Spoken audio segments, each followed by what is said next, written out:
Hoy por hoy, con José Luis Sastre. Hola, buenos días. Aún quedan buenas noticias, aunque las traiga el calendario. Y saludamos a esta hora de la mañana a Nadia Calviño, que es vicepresidenta primera del Gobierno en funciones y ministra de Economía. Qué largo, ministra. ¿Qué tal? Buenos días. Muy buenos días. Hola, buenos días. Desde el Congreso de la Discreción, en este Parlamento en el que de momento poco se va a parlamentar hasta que por lo pronto no se resuelvan las dos grandes dudas. En este momento voy a pulsar el botón.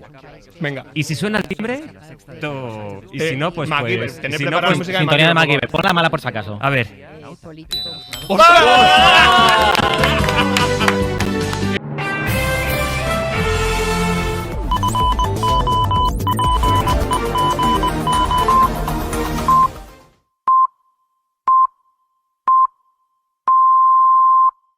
Bueno, pues para comenzar esta tercera temporada de Café y Micro hemos traído hoy al subdirector del Hoy por Hoy, que es nada más y nada menos que José Luis Sastre. Y si lo habéis escuchado en la cadena SER alguna vez en verano, pues le habréis oído eso, dirigir el programa. Y también pues su firma en El País tampoco pasa desapercibida, que sirve para mostrarnos la actualidad política de una manera pues diferente, desde otro prisma, pero también sirve incluso hasta para abrir debates, si hay que subrayar libros o no. Y nada, José Luis, muy buenos días. Hola. Y muchas gracias por estar aquí. Gracias a vosotros por invitarme.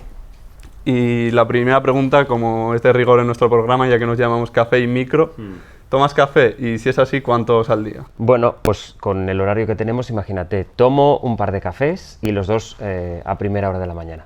Bueno, uno a las 3:30, el despertador suena, antes de que me lo preguntes, me anticiparé porque esta pregunta viene siempre. El despertador suena a las 3:04. ¿Por qué 3:04 y no 3:05? Pues no lo sé. Hay temporadas que me lo pongo antes del boleto, luego he aprendido a darme primero la ducha y luego recuperar el boletín en la aplicación. En fin, cada uno su pedrada. A las 3:20 me hago un café, que cuando llego a la radio a las 3:30 me tomo. Y luego a las 8:30 nos tomamos el segundo café. A partir de ahí, nada más. Porque por la tarde intento organizarme una siesta breve, no muy larga, porque si no por la noche no puedo dormir mucho, y luego ya por la noche por supuesto que no. Antes cenaba, antes de irme a dormir, me acuesto sobre 8:30, 9, y luego ya he aprendido a vivir sin cenar. Pues es difícil. Es difícil, es difícil. Y ya que nos has mencionado ya un poco cómo es tu mañana, cómo es el día a día de José Luis Sastre, porque como sabemos todos, pues el Hoy por Hoy empieza a las 6 de la mañana, pero antes de eso, mucha parte del programa, o casi toda la parte, tiene que estar cerrada, y eso, y luego por la tarde también tienes que seguir pegado a la actualidad, Sí. ¿no? En lo que te exige este programa, que el programa es muy largo, pero además te exige estar viendo todos los capítulos, digamos, de la actualidad, ¿no? Porque, en fin, te puedes perder alguno, pero es importante no perder el hilo. Durante la mañana estamos haciendo el programa, muy atentos también a cualquier cosa que pueda ocurrir. Como es tan largo el programa, pues ocurren muchas cosas en las que ocurre aquello que se dice tantas veces, quizá un poco mitificado, pero que se dice de tienes que salirte del guión, y el guión vuela por los aires, aunque hay que tenerlo. Pues eso ocurre bastante a menudo. Cuando acaba el programa a las 12:20 hacemos una primera reunión enfocando el día siguiente, y después por la tarde, después de ver los informativos del mediodía y ver la papela, que es el documento que envían las secciones, pues organizamos un poco, hacemos una base de qué asuntos pueden ser actualidad a la mañana siguiente, intentando prever un poco por dónde irá el día.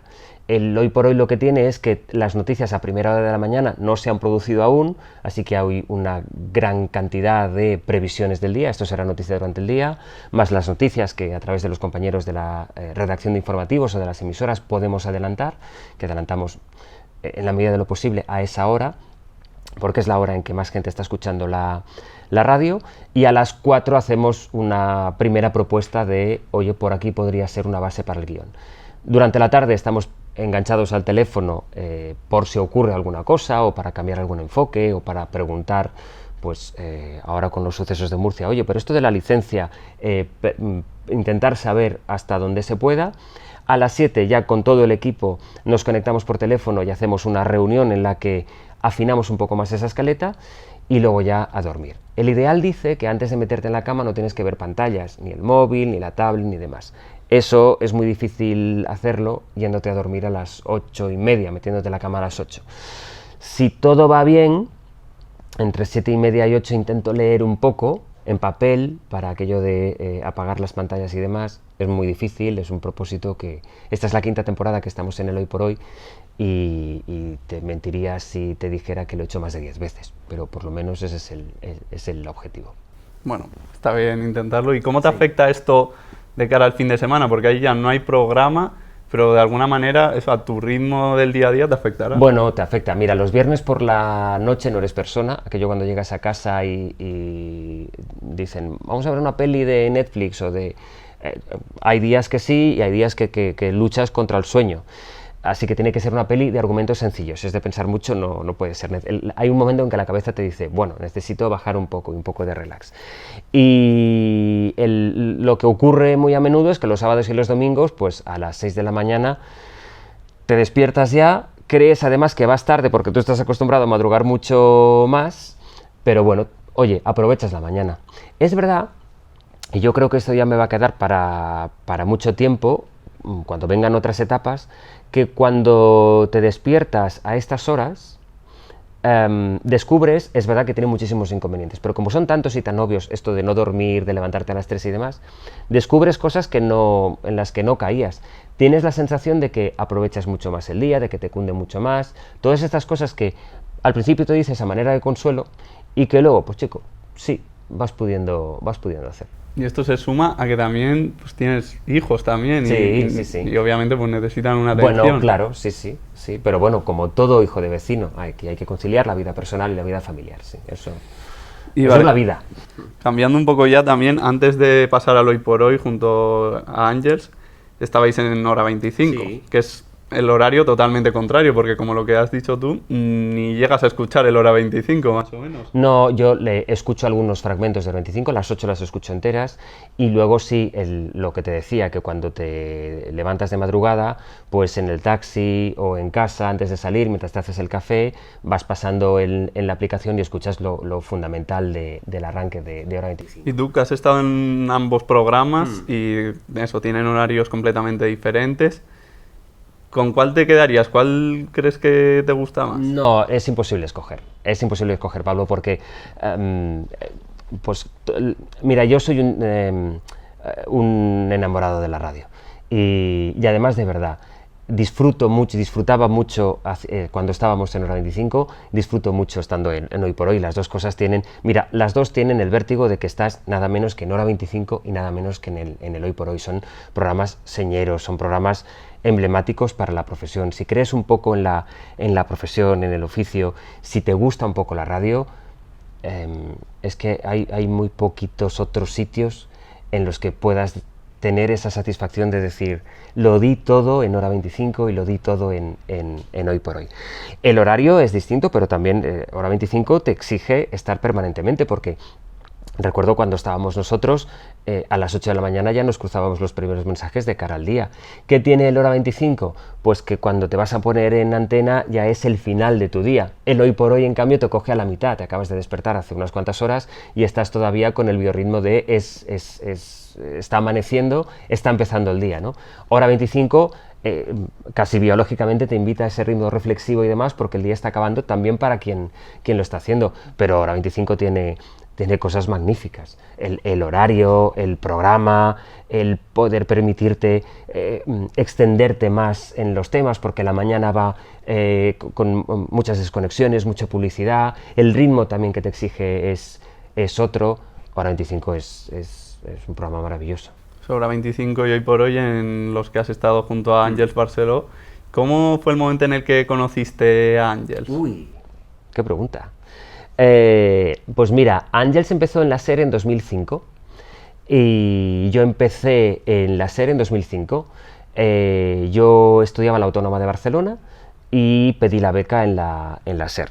Yo soy de esos que siempre quiso trabajar en Radio Barcelona y bueno, pues tuve la suerte de que me cogieron en las prácticas de universidad. Y entonces yo empiezo a hacer en septiembre de 2005 los matinales en Hora 14, es decir, la información del fin de semana en Radio Barcelona. Y Ángels empieza a hacer el A Vivir en Radio Barcelona.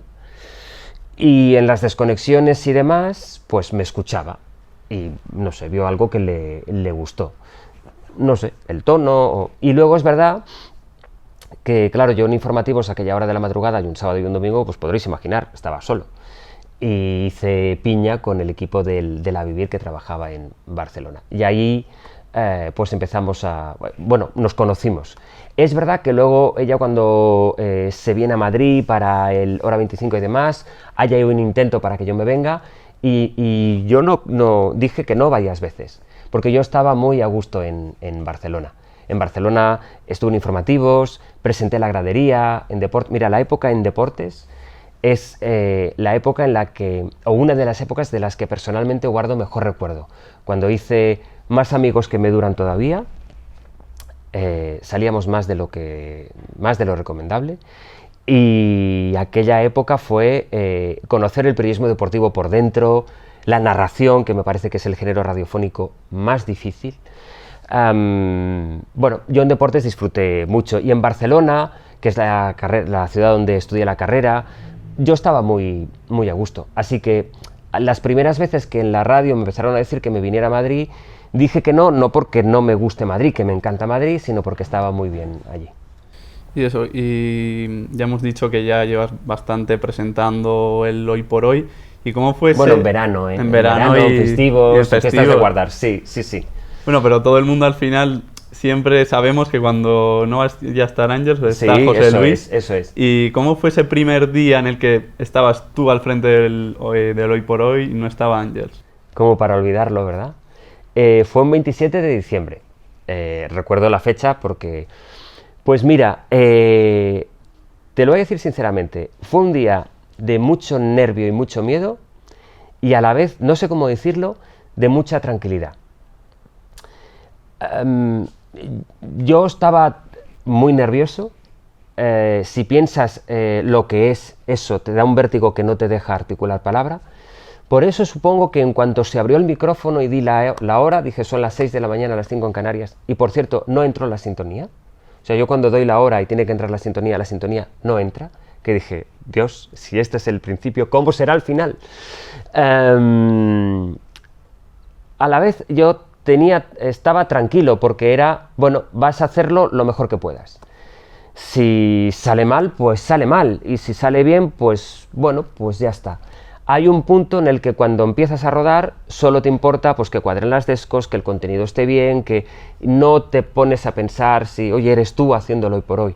Hay una parte del cerebro que desconecta, se centra en lo que tiene que hacer y ya está. Ahora, cuando acabé, yo creo que me encerré, supongo que lloraría, estaría muy nervioso, me llamaría mucha gente. Sí recuerdo eso, ves, ya me pasa un poco más en la cabeza como flashes rápidos. Pero ese primer día, el momento en que das la hora por primera vez, mucho vértigo que intenté afrontar con la mayor tranquilidad de la que fui capaz. ¿Y se puede decir que ha sido tu momento más difícil? ¿En la radio? ¿En la radio? Al frente del programa. No te sabría decir, pero tampoco me lo he planteado. Mira, una de las cosas que hago siempre es intentar...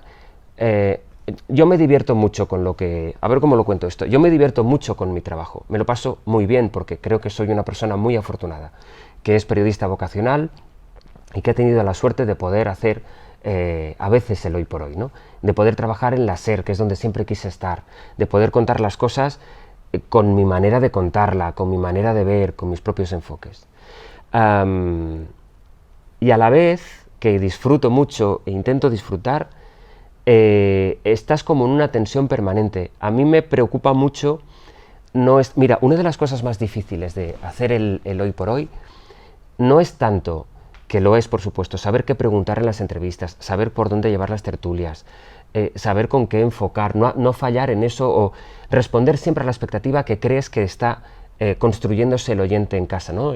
Oye, el Hoy por Hoy tiene que responder, es muy exigente, y yo me imagino el oyente del Hoy por Hoy siendo muy exigente. Entonces, tan difícil como esto es, parece un tópico, pero te prometo, Pablo, que no lo es. Escuchar lo que te están diciendo.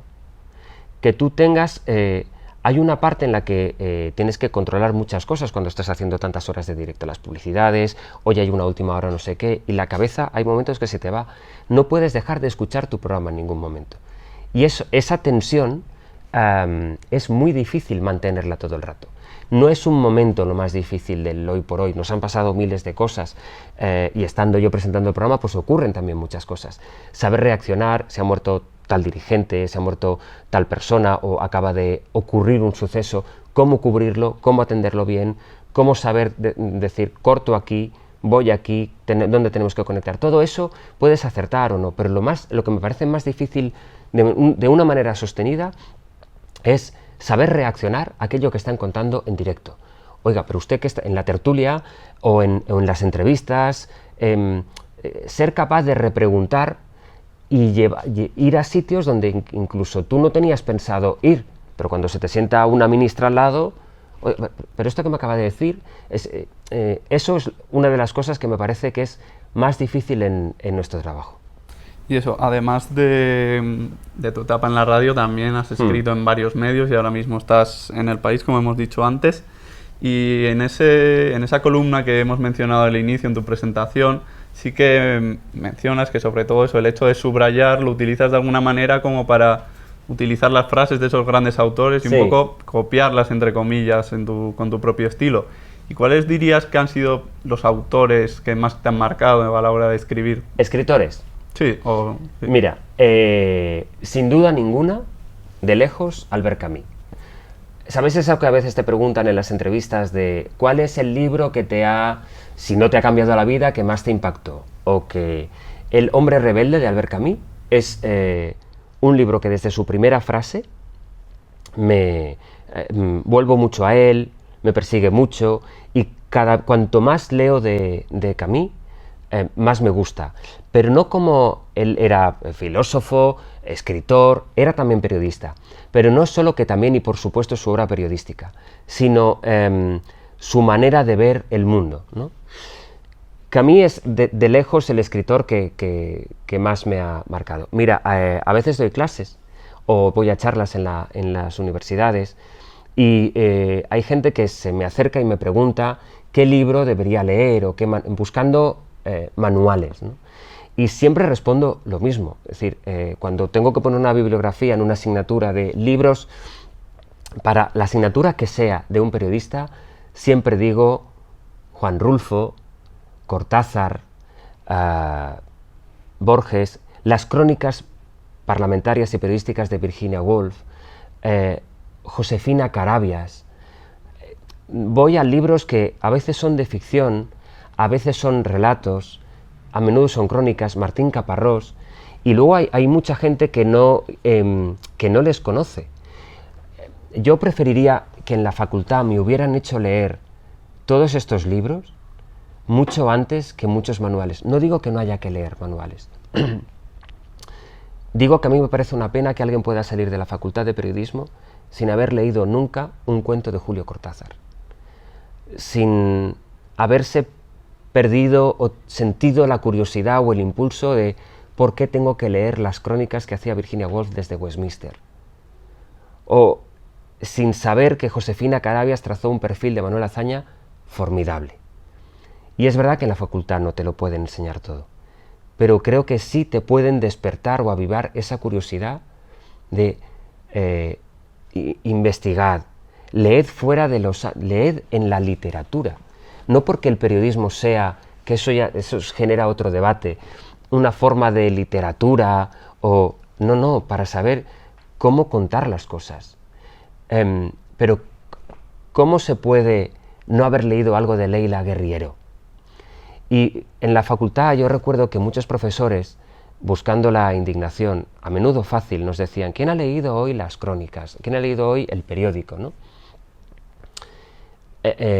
Y mucha gente decía que no lo había leído pues porque tenías mil cosas, a veces no podías, o hay gente también que no siente esa curiosidad. No se trata de encerrarse en ese mundo. ¿Y quién ha escuchado la radio? ¿Y quién ha investigado de este podcast? ¿Y por qué no nos hemos preguntado qué hay ahora? En mi época no la había, pero ¿por qué triunfa este podcast? ¿O por qué se ha vuelto viral ese vídeo? ¿O por qué la gente va a buscar ese contenido? Creo que ese salto, y ahí vuestra generación está empujando en eso, tenemos que hacerlo un poco entre todos. Es decir, a mí me puede extrañar o yo puedo lamentar sin juzgar que alguien que tenga tu edad no sepa quién es Leila Guerriero. de la misma manera que alguien de tu edad debe lamentar o entristecerse con la misma autoridad de que yo no sepa quién es el último youtuber.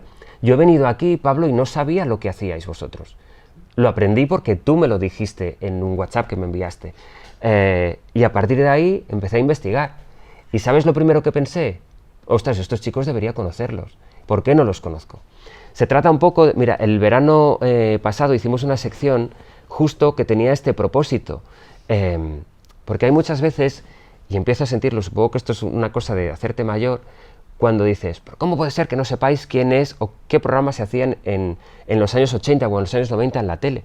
En este país se ha hecho tele muy moderna, que ahora hay mucha gente que no se atrevería a hacer, y que en la época de la transición, entonces decíamos, ¿cómo puede ser que la gente no sepa lo que era tal programa?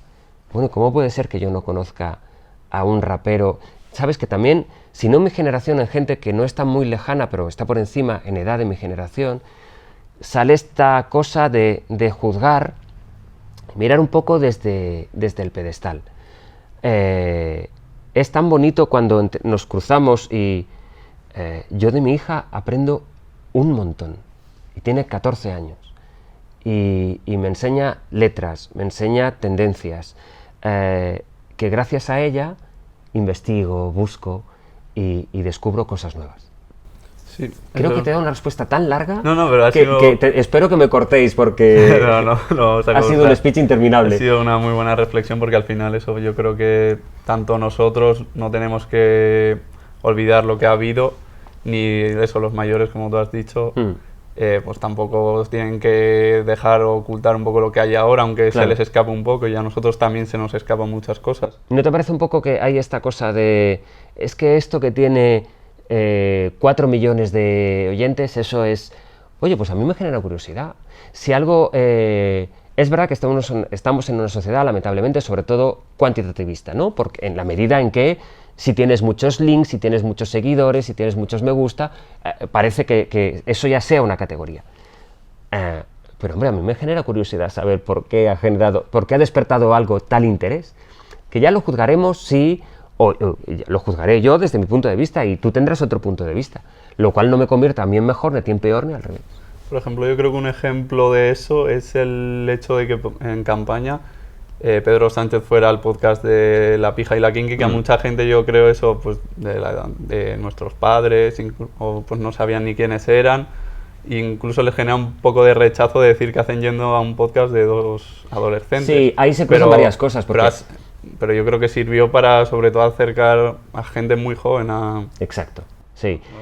Te decía que se cruzan varias cosas porque ahí se cruza esto, pero hay sobre todo un interés electoral, que en ese caso tenía el candidato socialista, por llegar a mucha gente. Después de, esto él lo reconoció, de no haber ido ni a programas de televisión, en fin, de no haber tenido mucha exposición, que dicen ellos, y por supuesto no haber ido a podcast y a contenidos de ese tipo. Sí, y otra faceta tuya es que has sido también corresponsal parlamentario. Y ahora mismo, pues cuando escuchamos muchas veces tus crónicas, sí que también vemos esa cosa diferente, como por ejemplo el otro día, la crónica de las risas. Al final eso muestras un poco la actualidad política, que muchas veces está muy crispada, pues desde otro prisma. Y lo que te queríamos preguntar es, pues eso, ¿qué consejos darías para hacer una crónica pues un poco diferente? La crónica, dice Martín Caparrós, que es mostrar el yo sin explicitar el yo. Cuando tú lees una crónica de alguien, ves que ese cronista está ahí. Y arrumbado ya del todo ese debate, que espero que no sigan las aulas de lo que es la objetividad y demás, siendo conscientes y siendo honestos de que todos tenemos un punto de vista, está bien que aparezca alguien. Mira, yo aprendí en el Congreso, aprendí muchísimas cosas, pero aprendí en el Congreso que yo era capaz de dar más información relevante de algo contando un gesto, un carraspeo, una mirada de Sora, algo que se escapara, que poniendo una declaración prefabricada. Hay en el oficio, a veces, quizás la inercia, y seguro que es culpa, empezando por nosotros mismos, cierto desdén por el color. El color es aquella crónica que se fija en los detalles. Bueno, pues eso son las primeras crónicas que voy a buscar, de un debate parlamentario o de un... Porque hay dos tipos de crónica, ¿no? La crónica que analiza más, que, oye, esta declaración que ha dicho Feijóo, que ha dicho Pedro Sánchez, se enmarca en esta estrategia que tiene el PP o que tiene el PSOE, y que engarza un poco con aquella que tenía en su momento Zapatero o Rajoy. Estas son crónicas más de fondo, que a mí me gusta combinar esto porque los cortes del pasado son una auténtica maravilla, hay que acudirlos, hay que escuchar a ellos y hay que acudir a ellos, pero me gusta mezclarlo con gestos. La crónica de las risas, por ejemplo, no tiene ninguna virtud. La virtud que tiene es que te está contando de forma distinta, si quieres de una manera un poco más agradable o agradecida, un debate que en realidad fue muy, muy tosco, pero que iba desnudando los discursos de cada uno. Y es verdad que la risa de Sánchez, que Feijóo le dice, se ríe.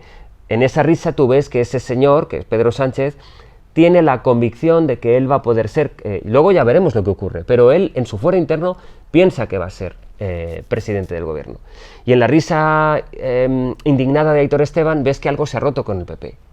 Y en la risa de Feijóo ves los nervios del primer día y que estaba más suelto el segundo día. Y todas esas cosas que dan información las cuentas a través de la crónica.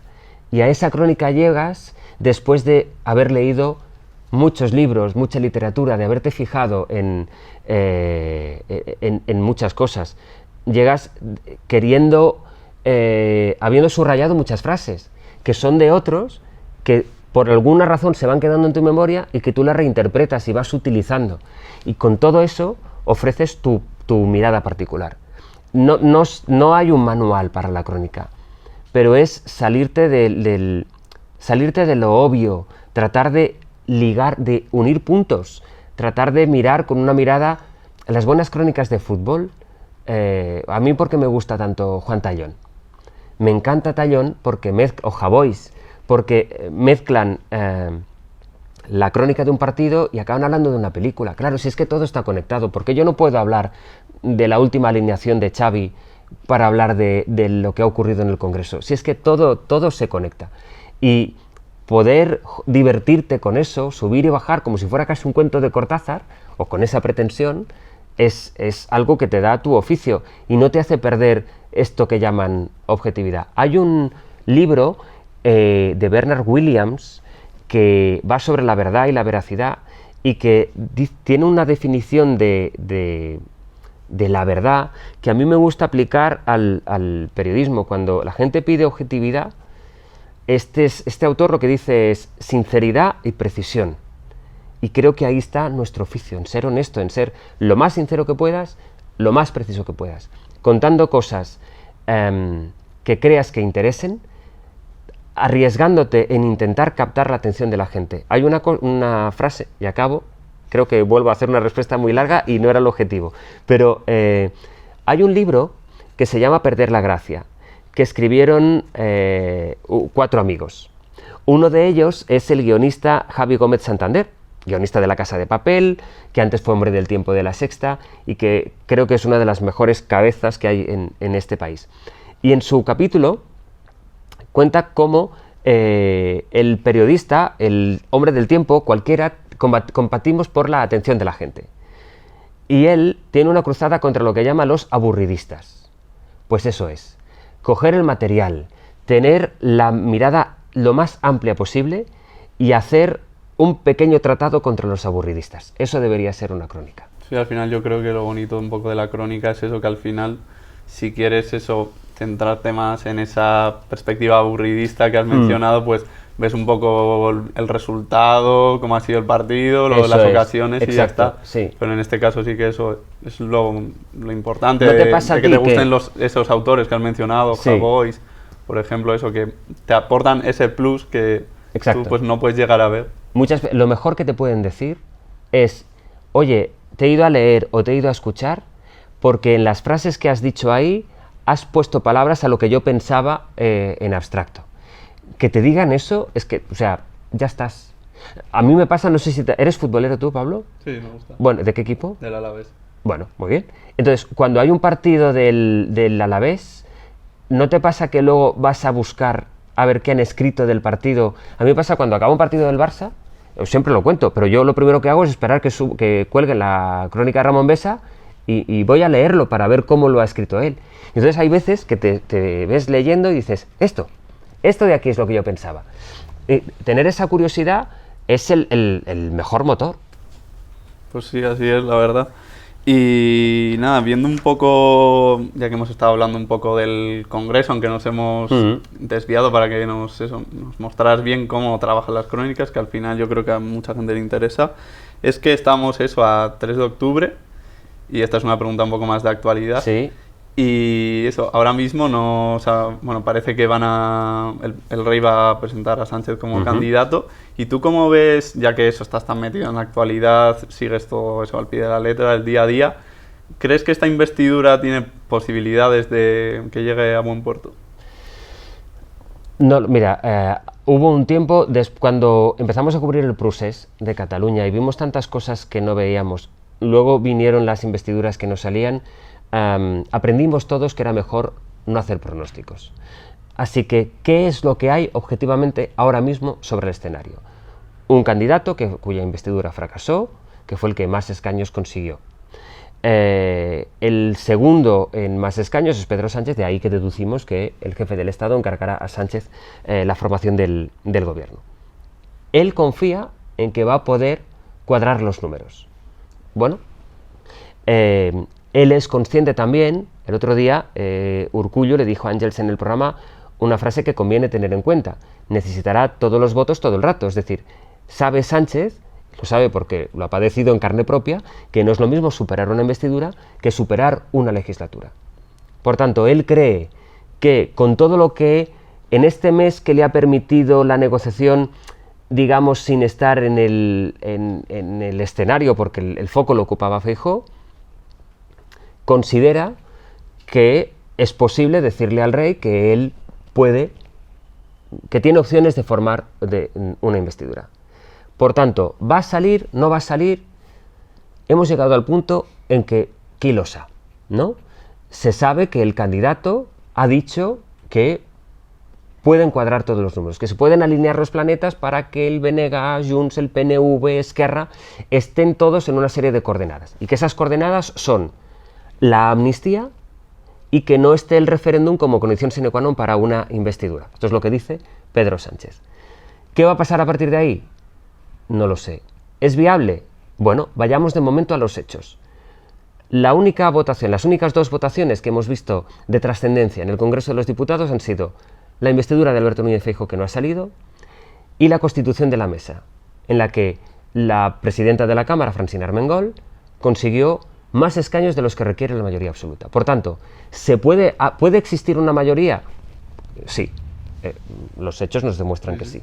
¿Va a existir sabiendo que tanto Esquerra como Junts, en plena competición entre ellos y con la enemistad manifiesta que se tienen, van a aceptar las condiciones o el PSOE va a llegar con ellos a un acuerdo?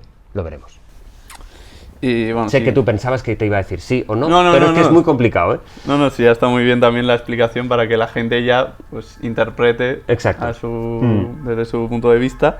Y luego vamos a ir acabando con otra sección un poco más ligera y más divertida, yo creo que es... Esa es la que me da miedo de verdad. Que te voy a dar varios nombres, sí. Primero un poco de actualidad y luego ya un poco más personal tuyo. Y me los tienes que intentar definir con una palabra. Con una palabra solo. Parece difícil porque... No, es difícil. Te gusta explayarte, sí. pero... No por eso, sino por encontrar la palabra. Nada, y eso, la primera palabra es... Bueno, nombre. Es Núñez Feijóo. ¿En una palabra? O bueno, 2. Te doy 2. ¿Y cuánto tiempo tengo para pensarlo? Núñez Feijóo en una palabra. Resistente. Vale. Pedro Sánchez. Claro, es que resistente le encaja. ¿Se puede repetir?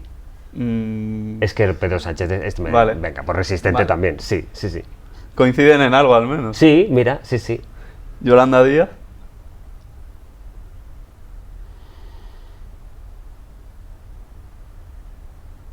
Inteligente. Y ya la última ya no vas a tener que pensar tanto. Isabel Díaz Ayuso. Isabel Díaz Ayuso...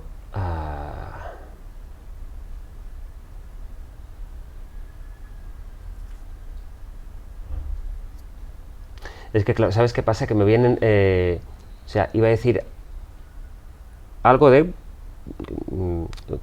comprometida con sus ideas, con su ideario. Mira, consecuente. Vale. Y ya esto más personal, ya no hay tanta tensión ni tanto que pensar. Àngels Barceló. Uf, claro, pero ahí en una palabra... Bueno, te puedes explayar. Una frase.